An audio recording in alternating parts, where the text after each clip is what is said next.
Muy bien, entonces estamos en la segunda clase de Evangelios Sinópticos y Hechos 1. Aún continuamos en lo que podríamos llamar anexos o, a manera de introducción, comprender algunos hechos antes de estudiar lo que es el contenido. Vamos a ver que la clase número 2 contempla los siguientes puntos: las distintas fases de la composición, la cuestión sinóptica o el problema sinóptico, la transmisión de los evangelios, los métodos utilizados en la investigación de los evangelios y el marco histórico literario de los mismos. Además, la segunda clase contempla el desarrollar lo que es el foro número 1. En estas circunstancias, en donde la clase se va a entregar a través de este video, o quizás más de un video, les voy a pedir que suban ustedes mismos a la plataforma y respondan esta pregunta: ¿qué es el problema o cuestión sinóptica? Para estar cumpliendo con esta tarea. ¿Ok? Bien. Por otro lado, ah, vamos a tratar de por lo menos abarcar los primeros dos o tres puntos en esta clase, y después en la subsiguiente vamos a ver el resto de los puntos. Es bastante información. Así que ya comenzamos. Entonces, en primer lugar, lo que tenemos que considerar es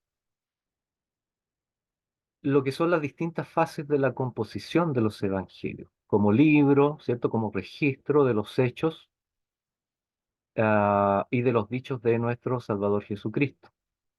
Entonces, en estas tres fases podemos contemplar tres puntos principales: la vida y la enseñanza de Jesús. La iglesia o el creyente mantiene firmemente que los cuatro evangelios ah, son, ¿cierto?, historia, pero que también comunican fielmente lo que Jesús, nuestro Mesías, nuestro Salvador, hizo y dijo cuando estuvo entre los hombres. Principalmente el tema siempre apunta a lo que es la etapa casi final de lo que es la redención del hombre. Digo casi final porque si hacemos un panorama general, lo que comenzó como promesa en el Génesis se va a concretar en su segunda venida. Por lo tanto, estamos aquí cuando conversamos y hablamos acerca de los sinópticos o de los evangelios en una etapa casi terminada del gran plan de redención de Dios para con el hombre. ¿Ok? Ah, entonces hablamos de la vida y las enseñanzas de Jesús. Por otro lado, la tradición oral hay que considerarla en esta etapa de composición. Los apóstoles, ciertamente después de la ascensión del Señor, predicaron a sus oyentes lo que él había dicho y obrado, con aquella crecida inteligencia de que ellos gozaban, instruidos y guiados por los acontecimientos gloriosos de Cristo y por la luz del Espíritu de verdad. Por otro lado, los evangelios escritos, cuyos autores sagrados escribieron los cuatro evangelios escogiendo algunas cosas de las muchas que ya se transmiten de palabra o por escrito, sintetizando otras o explicándolas atendiendo a la situación de las iglesias, a lo que Dios quería transmitir, y es por eso que se registran estos hechos en lo que nosotros conocemos como los cuatro evangelios. Ah, lo que hay que estar seguro, de lo que hay que estar seguro es que son las experiencias y las palabras de Cristo y por lo tanto son la verdad. No hay otro camino, solo a través de él nosotros podemos tener salvación. Ah, sobre este mismo punto y sobre cómo se desarrolla las fases de composición, hay que considerar algunos puntos. Por ejemplo, el escoger. ¿Qué escogemos para poder registrar? Fue la pregunta que se tuvieron que hacer los autores, ¿cierto? Sobre todo entendiendo que fueron alrededor de 3 años, 3 años y medio, lo que duró el ministerio del Salvador, y por lo tanto no se podía tampoco registrar todo, ni traspasar todo. Juan mismo dice en el Evangelio que si se escribieran todas las cosas que dijo e hizo el Señor, no habría lugar en el mundo donde se pudiese, digamos, tener, ¿no es cierto? Entonces, lo que hicieron los evangelistas, los autores, en primer lugar es escoger.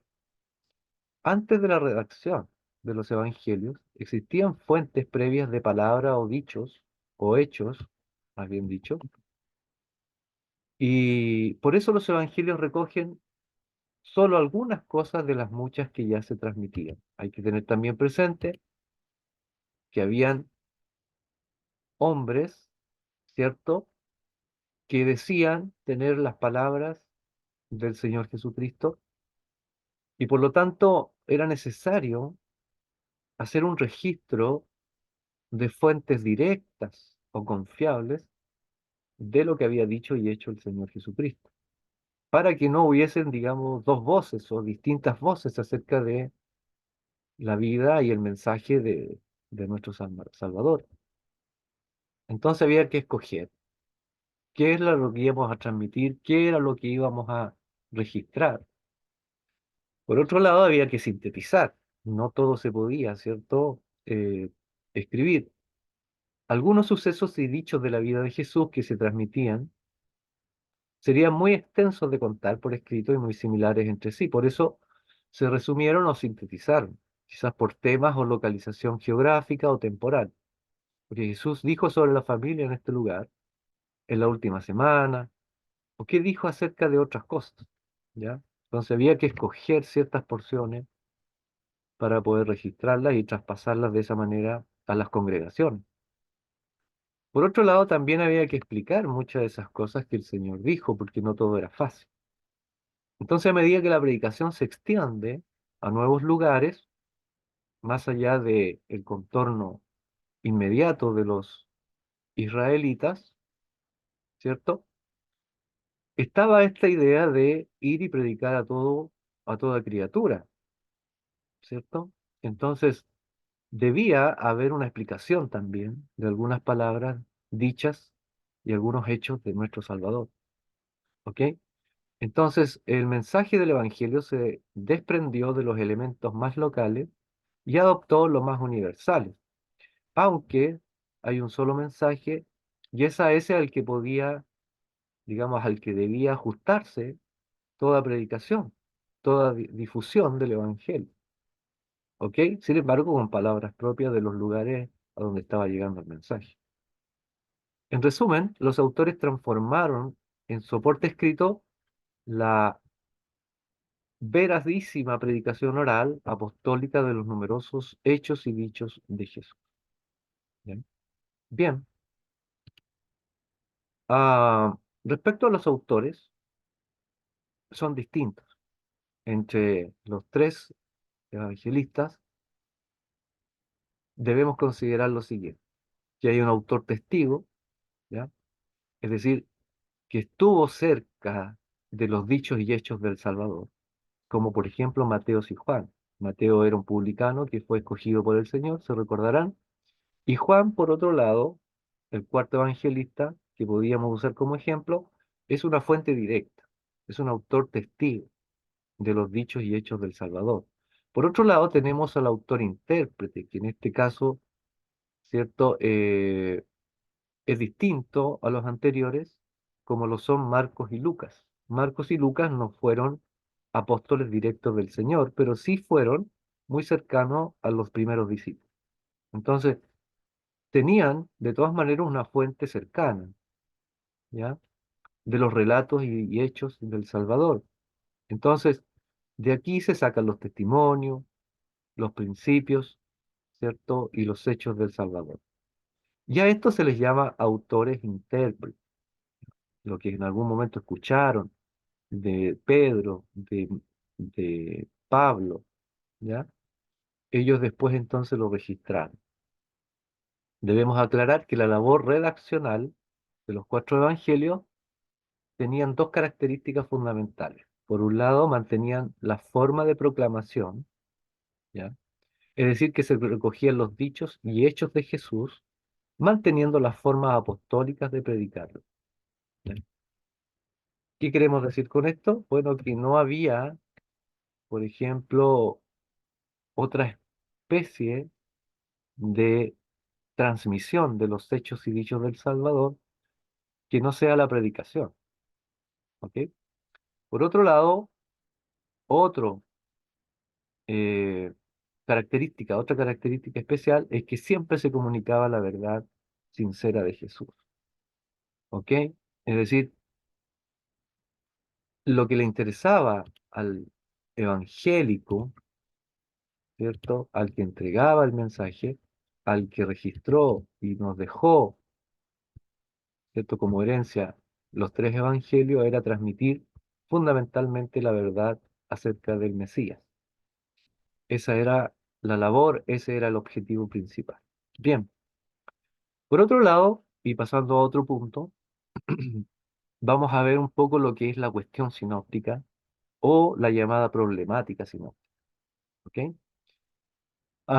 Entonces, para entender el proceso de formación de los evangelios, es importante también conocer a todo o a fondo la llamada cuestión sinóptica o problema sinóptico. En los sinópticos podemos descubrir un fuerte paralelismo entre los relatos, ¿ya? Entre ellos, con numerosas semejanzas, a veces incluso literales, ¿ya? Al mismo tiempo podemos evidenciar ciertas variaciones o claras diferencias entre los mismos evangelios, ¿ya? Esta es pues la cuestión sinóptica, ¿ok? En una frase podemos resumir que la cuestión sinóptica es el estudio del tipo de relación que existe entre los evangelios Mateo, Marcos y Lucas, ¿ya? Es decir, qué relación tienen entre ellos. Y cuando queremos, por ejemplo, relacionar uno con otro, vamos a ver ciertas diferencias, pero también otras que son muy similares entre sí, ¿ya? Vamos a ver algunos ejemplos, ¿ya? Por ejemplo, el bautismo de Jesús en el Jordán, ¿ya? Cuando acá, fíjense acá en el cuadrito que está acá en blanco con letras azules. Lo voy a agrandar un poquito acá para que lo puedan ver. Y si se fijan, Mateo, en comparación con Marcos y Lucas, registra la experiencia del bautismo de Jesús de una manera distinta a lo que es Marcos y Lucas. A Mateo parece interesarle cierto aspecto, a Marcos también y a Lucas también, ¿ok? Sin embargo, básicamente hablan de lo mismo, lo único que omiten detalles que el otro parece enfatizar, ¿ok? Otro ejemplo tenemos cuando los discípulos preguntan que no han podido expulsar un demonio, ¿ya? ¿Por qué no lo han podido hacer? En Mateo 17:20, Jesús responde, por vuestra poca fe. Pero en Marcos 9:29 dice, esta raza, ¿cierto? No puede ser expulsada por ningún medio sino con la oración. Bueno, usted va a ver algunas versiones que dicen, sino con oración y ayuno. Esa palabra ayuno no sale en los manuscritos más antiguos. Entonces, es más cercano a decir, esta raza no puede ser expulsada por ningún medio sino con la oración. ¿Ok? Se fijan, pero en el fondo se fijan la diferencia entre Mateos y Marcos. Y por otro lado, Lucas simplemente omite el diálogo, ¿ya? No habla de eso o no, no nos indica de que se haya dado alguna respuesta. ¿Ok? Bien. Otro ejemplo de esta problemática de diferencias o similitudes entre los sinópticos es lo que vemos en el caso de el diálogo entre un escriba y Jesús. Entonces, en Marcos 12:28, el escritor se refiere a este escriba como un hombre sensato, pero en Mateo se dice que busca tentar a Jesús. Y en Lucas, la conversación cambia de contexto, deja ese tema y Jesús narra sucesivamente lo que es la parábola del buen samaritano, quizás también relacionado con lo que le plantea este escriba. Pero el punto es que ninguno de los tres evangelistas pareciera hablar con las mismas palabras, en este caso, ¿ya? Es decir, no hay similitud entre la forma de expresar el relato, ¿ya? Sin embargo, la idea es la misma, básicamente. Bien, pero en otros casos sí hay semejanzas. Entonces, hay diferencias en los ejemplos anteriores, pero también podemos usar otros ejemplos en donde sí se comparte ciertas palabras, ciertas similitudes, incluso hasta las mismas palabras, ¿ok? La misma terminología. Entonces, estos casos son, por ejemplo, el bautismo y las tentaciones, el ministerio en Galilea del Señor, el camino a Jerusalén, la pasión y resurrección, que relatan todos y que parecieran ser sacados del mismo lugar, ¿ya? Entonces, hay que entender que la formación de esta literatura, de estos libros llamados sinópticos, vamos a ver que hay algunos autores que son directos, como lo son Mateos y Juan, pero algunos autores son indirectos, como Marcos y Lucas, que son más bien testigos directos de los hechos de los apóstoles. Entonces se entiende que la transmisión de la vida y dichos de nuestro Salvador se dan diferentes entre estos cuatro evangelistas, ¿ya? Pero por otro lado, esta formación de los escritos también nos presenta la problemática sinóptica, es decir, la diferencia, pero también la similitud entre los relatos descritos por estos autores. ¿Ok? Bien. Ah, dentro de esta problemática debemos considerar que algunos expertos entienden que Marcos fue el primero de los evangelios en escribirse, pero obviamente hay distintas opiniones en base a la dirección que tomaron las investigaciones de los expertos, ¿cierto? Algunos autores piensan que Marcos fue una síntesis, ¿ya?, de Mateo que luego Lucas usó, o bien una síntesis más breve y sencilla de Mateo y Lucas a la vez. Entonces, algunos opinan que Marco se tomó de los relatos que registraron Mateo y Lucas y hizo una síntesis, y es por eso que es más corto, ¿cierto? Y no relata todo Marcos, a diferencia en comparación con Mateo y Lucas, ¿ok? Sin embargo, contra esta hipótesis se verifica con frecuencia que Mateo y Lucas parecen conocer Marcos, ¿ya? Por eso muchos autores postulan la hipótesis de la prioridad de Marcos.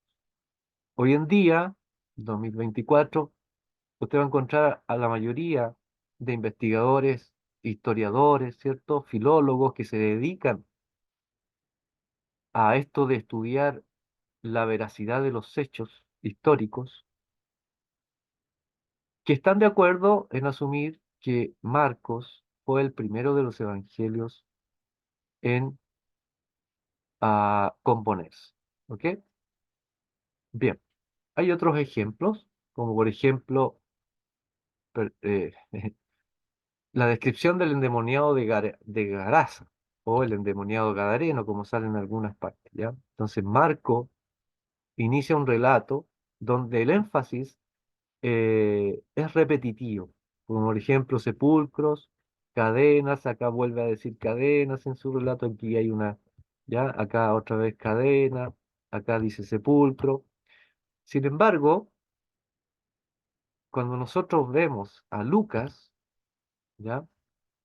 Lucas es como más ordenado, es decir, no repite tantas palabras y relata el mismo hecho. Pero por otro lado tenemos a Mateo, ahí en Mateo 8:28, que habla de esta misma experiencia, al parecer, pero habla de dos endemoniados, no de uno. Entonces, ¿ve la diferencia usted? ¿Ok? Ahora, ¿qué pudo haber pasado aquí? Bueno, lo vamos a explicar, ¿ya? Bien. Eh, se habla, se habla como dentro de la problemática entre las diferencias que hay, ¿cierto?, de los sinópticos, se habla de la llamada fuente Q, ¿ya? Es decir, que Mateos y Lucas contienen muchos dichos de Jesús que no están en Marcos y que coinciden literalmente en ambos evangelios. Hay un parecido entre Mateos y Lucas, pero que no está necesariamente registrado en Marcos, ¿ya? O que en algunos otros casos es similar, pero no es el mismo. En el caso de Mateo y Lucas, en muchos casos son los mismos relatos que usan las mismas palabras, ¿ya? Entonces, se piensa, se piensa que Mateo y Lucas tenían otras fuentes para poder escribir el evangelio que escribieron. Y a estas fuentes se les llama la fuente Q, ¿ya? ¿Dónde están esas fuentes? ¿De dónde está esa información? No la tenemos hoy en día, ¿ya?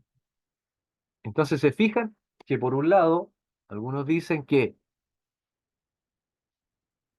Marcos es una síntesis de Mateo y Lucas, por otro lado que Mateo y Lucas toma a Marcos como base, pero amplían la información que ellos registran. Y por otro lado se piensa que Marcos, Mateo y Lucas no se conocían, entonces Mateo y Lucas toman de estas fuentes que hoy no tenemos y completan lo que hoy conocemos como sus evangelios, como sus registros, ¿ya? Entonces en 1890, por ejemplo, Weiss llamó a esta posible colección Q, a esta información, por la primera letra del término alemán Quelle, que significa fuente, ¿ya? Entonces él postulaba esto de que había una información que no la tenemos hoy, pero que sí tuvieron Mateo y Lucas para poder completar lo que son sus registros o lo que llamamos los evangelios, ¿ya? Entonces la fuente Q es una hipótesis que quizás sea plausible y razonable, es decir, podemos aceptarla en alguna medida, ¿ya? No obstante, no obstante, la fuente como tal, la fuente Q, nunca se ha encontrado y hay que deducirla de los propios evangelios de Mateo y Lucas. Esta es una hipótesis, ¿ya? La fuente Q es una hipótesis que hay que considerarla, bien, la analizamos y si coincidimos en el criterio, entonces la aceptamos. Es posible, de hecho, que uno de los evangelistas copiara al otro de los dichos de Jesús, pero por alguna razón no incorporara el resto del material. Quizás la fuente Q no era otra cosa que el Evangelio de Mateo en hebreo, del que habla la tradición. Esa es otra idea, ¿ya? De que la fuente Q sea lo que en algún momento, en los primeros siglos, apareció y que se llamaba el Evangelio de Mateo, pero en hebreo, no en griego, como es el Evangelio que hoy tenemos en nuestra Biblia, ¿ya? Ahora, yo he investigado acerca de ese Mateo en hebreo y resulta que el autor es un judío no creyente en Jesús. Y cuando ocurren estas cosas, nosotros debemos poner atención, porque que un judío le interese escribir acerca de Jesús, generalmente es para hablar mal de nuestro Salvador, ¿ya?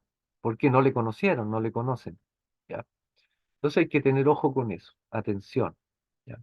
Ahora, es una hipótesis, la fuente Q y de dónde viene esa información que supuestamente tomaron los evangelistas Mateo y Lucas para completar sus relatos. ¿Ok? Bien.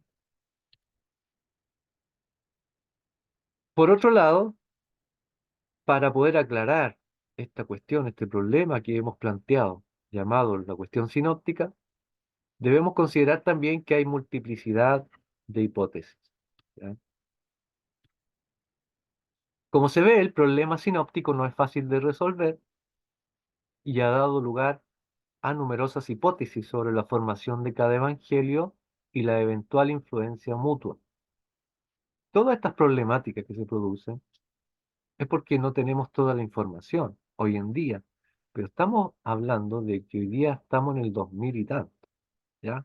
2024, y todos los hechos y dichos del Señor ocurrieron en el primer siglo.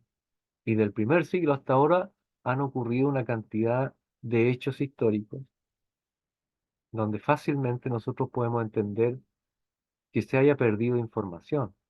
Ahora, la seguridad que nosotros tenemos acerca de que la palabra en los evangelios es fidedigna pasa por considerar otras cuestiones, pero lo vamos a ver. Muchos autores, consideran posibles estadios, tiempos intermedios del material empleados por los evangelistas. La hipótesis más sencilla sería la de doble fuente.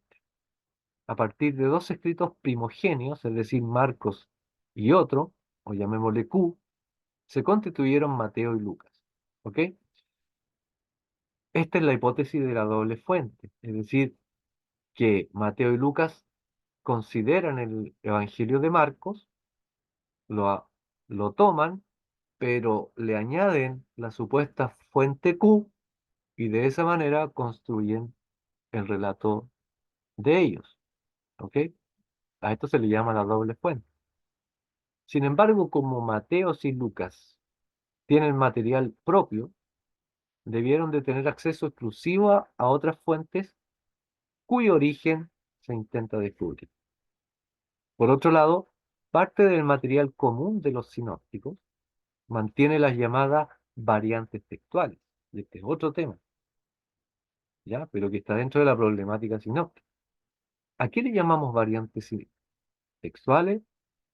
Son aquellas que en los manuscritos más antiguos no se encuentran, pero sí en las versiones más recientes, ¿ya? Estos textos fueron incluidos a manera de explicación del texto por algunas traducciones, por lo que se ha percibido una constante en darle a estos textos una interpretación o relación teológica. A ver, aclaremos esto. ¿Cómo es que encontramos que en algunas versiones de Biblia hay ciertas palabras que en las más antiguas no están? A eso se le llama las variantes textuales, ¿ok? Por ejemplo, la que se me viene a la mente es aquella en donde el Señor se acerca ahí al paralítico de Betesda, ¿ok? Entonces, si usted lee ese relato, se va a dar cuenta que en algún momento el autor aclara qué era esa fuente, ¿ya? Esa piscina que había ahí, ¿ok? Él dice, porque de tiempo en tiempo bajaba un ángel y movía las aguas, y el primero que llegaba era sanado de su mal. Y luego el relato continúa.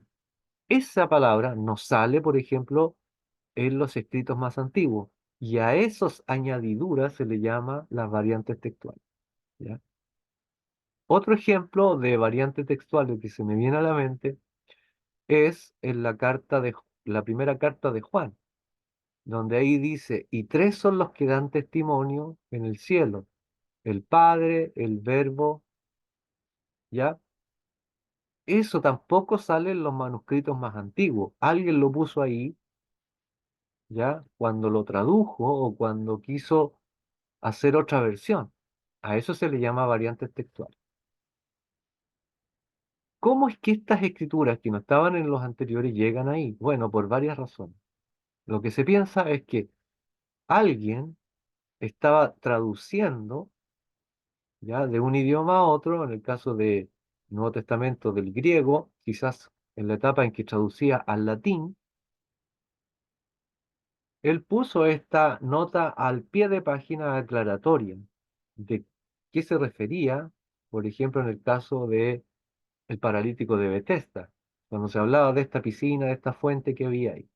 Entonces, esta explicación que se ponía abajo del texto, alguien después al hacer una revisión o otra traducción, en vez de ponerla aquí abajo, la ponía ahí entre el versículo, ¿ya?